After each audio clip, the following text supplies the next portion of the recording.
It's time to have an honest conversation about Khamzat Chimaev. And honestly, it's a conversation that should have been had a while ago. But the thing is, when a fighter is on the hype train and everyone's riding the wave, people, they just see things, as they are. They see a streak of wins and they see these performances, and they don't look at anything else. Everything else is outside noise. They don't look at any glaring flaws.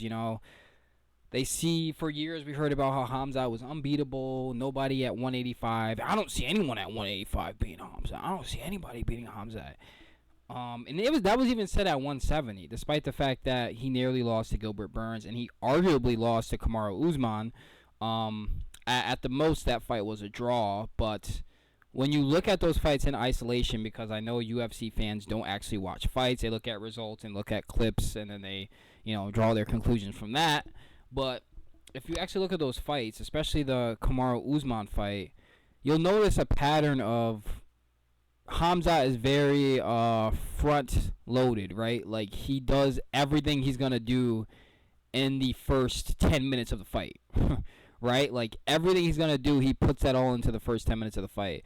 And the times when the fights have gone past the first round, with the exception of the Dreykus fight, actually, I don't know, because I didn't watch the Dreykus fight because I heard it was boring, so I didn't actually watch it. But I won't say anything about that fight except the final round. I'll get to that in a second. But every time this guy has made it out the first round, he's looked human. He's looked unimpressive, right? For a guy who's supposed to be the boogeyman of the divisions, and everyone's afraid of him, and he's going to be the first ever 3-division champion, and blah, blah, blah. He looks pretty average when he can't submit you in the first round. So we saw that in the Gilbert fight. We saw that in the Usman fight, which I think was way more glaring, even though, Usman, he didn't get a knockdown like Gilbert did, and he didn't make Khamzat, blow up Khamzat's face like Gilbert did. But I just think it's very telling how he looks impressive against a Lee Jingling or Kevin Holland or what have you, but when it's like legitimate title contenders, he didn't look that good against them, right? Like, Robert Whittaker had a pre-existing injury. Nobody talks about that. They only talk about injuries when it's a fighter they, really cap hard for. They need to push an agenda, right? Like, nobody cares that. Everyone cares that Alex Pereira was injured in the first fight with Ankalaev. Nobody cares that Ankalaev was injured in the second fight with Alex. Yeah, it's very pick and choosy as far as MMA discourse goes, and that's why I don't really talk about MMA a lot with people. Even my friends, I don't talk about MMA a lot because I know the takes are gonna just like hurt my head because of the double standards and hypocrisy that goes with discussing UFC, and really just UFC. Like, other MMA promotions I can discuss, but really just UFC is just really mind-boggling. A lot of ignoring things, a lot of everyone's pretended to be shocked. Like, this is stuff that Khamzat has always had a problem with. Like, if you actually watch Khamzat's fights, is anyone shocked at all that he started fading in the second round? Like, that could I think Stevie Wonder could have seen that, right? Because because you have you have Sean Strickland, who throws a lot, right? A lot of it is just jabs and teeps, but he does throw a lot. And then you have a guy, Khamzat, who has questionable cardio. And Khamzat is not a like Conor McGregor in the second Diaz fight, Like, he's not the type of guy who has a big arsenal of strikes, right? So he's just going to throw a jab. He's just going to do this. He's and if he can't get the takedown, like, I mean, it's the tale as old as time. We literally just saw it with Michael Morales and what's that guy's name? Sean Brady, right? Where Sean Brady couldn't get the takedown, which he calls this a fluke now, but he couldn't get the takedown, so he got pieced up and finished. It is the destiny of one-dimensional fighters like wrestlers to be defeated eventually. That is just how it works, right? In mixed martial arts, if you're not good, if you're only really good at one thing and you're just mediocre at everything else, I mean, you can't count on that first round submission every time. Like, when it doesn't come, you have to have something else in the arsenal, and it can't just be a jab. especially if your striking is not that good. Sean Strickland can get away with his little jabs and his little teeps because he kind of understands striking as far as martial arts goes, anyways. But Khamzat, that's not his. That's not who he is. He's looking to set up the next takedown. He's looking for the opportunity to shoot that next takedown. So he's not really worried about the striking. I just feel like this had to happen, right? Because a lot of people had to see, MMA fans are just so short-sighted that they have to see something happen to notice it.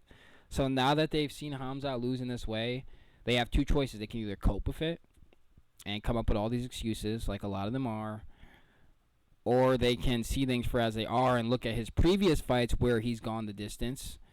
And oh wow, what do you mean? What do you mean Drake has got? What do you mean Drake has got full mount on Khamzat? What do you mean? What do you mean he took Khamzat's back? What do you mean Kamaru Usman arguably stole the last 2 rounds of that fight from Khamzat? And if it was a 5-round fight, Kamaru Dean surely would have won. What do you mean Khamzat went life and death with Gilbert Burns? What are you talking about? Like, it's just like people just conveniently forget things. And really the phrase "you're only as good as your last fight" really has to go away. Because for one, it only applies to people who lose. It never applies to people who win. Like, if you win a fight, there's no mistakes. There's nothing to look at. There's no glaring flaws anyone has to look at. You're just unbeatable. Right? Like, and everyone ignores all your flaws. If you lose, your flaws are put under a microscope. Unless they really like you, like Dustin Poirier, who can't stuff a takedown, let alone a nosebleed. And everyone somehow thought he was gonna beat Islam Makhachev. But here's my thing. I like Khamzat, right? I'm a fan of Khamzat. I'm not on the wave of he's unbeatable. Like, these are things I've noticed for years. I thought DDP could have beat him. I thought that was a very winnable fight for Dricus. I thought Kamaru Usman did beat him. And I saw Gilbert Burns beating him too. Now I think Khamzat won that fight, but before the fight I saw Gilbert Burns winning, and the fight went exactly pretty much how I thought it would. But this needed to happen, right? It needed to happen. Now Khamzat has that experience. He has experience going 5 rounds twice now. Like, it's a good thing, right? It's a good thing. He's faced adversity now, and we can kind of see, what he does to bounce back, because losing that's what MMA is all about. You can be like a Khabib and you can retire before you face any real competition after, taking on a bunch of, featherweight strikers and people who are coked up and stuff. Like, you can do all that, and sure, that's fine, and people might call you the GOAT, a bunch of bots. But Khamzat now has a chance to face real adversity, right, and come back from this. And I believe he can win a rematch. I thought this fight was winnable for him. I thought there were points in this fight where Khamzat could have stole some rounds, like, he was landing crisp jabs, and he was the one moving forward and putting on most of the pressure. It's just that he kind of falls apart in there, because he's not used to the adversity, but now he's used to it, right? And now, he knows how to act when things don't go his way, and I think it's very good. I think this was supposed to happen. As for an immediate rematch, I'm not too sure about that. He didn't give Dricus one, so I'm not too sure about that. But I believe there's still other fights to see with him in this weight class before he goes up to 205, right? There's some very interesting fights to see.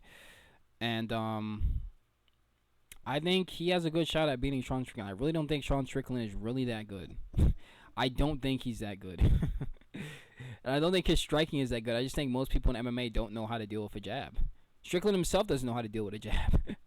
Khamzat was walking him down and jabbing the bladed nose off of him. Like, again, it's a very winnable fight for Khamzat. So I just think he just needed to lose this one. He can win the other 9 times, but I think he just needed to lose this one. And mostly for his cult-like fans, but at least for him to know,